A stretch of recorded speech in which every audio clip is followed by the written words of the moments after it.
Hello नमस्कार, मी शीतल. माझ्या mini ब्लॉगमध्ये तुमचं खूप स्वागत आहे. तर इथे दुपारची वेळ होती आणि मुलांना स्कूलमध्ये आणायला गेलेले होते मी.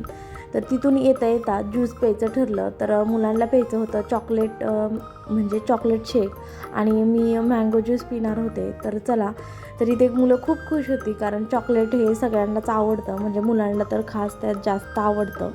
तर इथे मग मी नंतर मँगो ज्यूस पिला आणि नंतर आम्ही घरी यायला निघालो.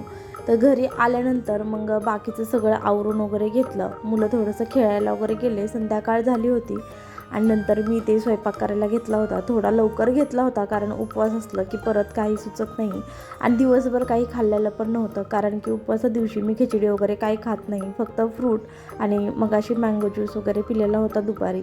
तर त्याच्यामुळे मग स्वयंपाकाला लवकरच चालू केलं. तर मी इथे पनीरची भाजी बनवणार होते. पनीरची भाजी मुलांना तर खूपच आवडते कारण पनीरची भाजी ही मुलांना तरी खूप ते मी फेवरेट पहिल्यांदा असते. पनीरची भाजीच तर करायला असं घेतली होती, कारण परत मग भाजी बनवून झालं की कसं पनीरच्या भाजीला थोडासा वेळ लागतो ग्रेव्ही वगैरे बनवायची, त्याच्यामुळे.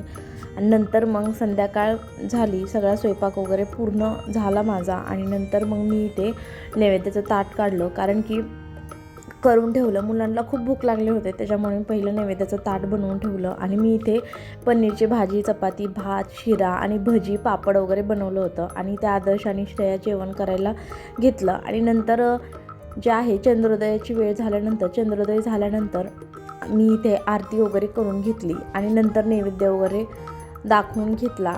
तर नंतर आम्ही जेवणार होतो, तर इथे आरती झाल्यानंतर नैवेद्य दाखवला आणि नंतर आम्ही जेवायला घेतलं. तर हा ब्लॉग कसा वाटला कमेंटमध्ये नक्की सांगा. लाईक, शेअर आणि सबस्क्राईब करा. भेटूया आपण पुढच्या ब्लॉगमध्ये. तोपर्यंत बाय.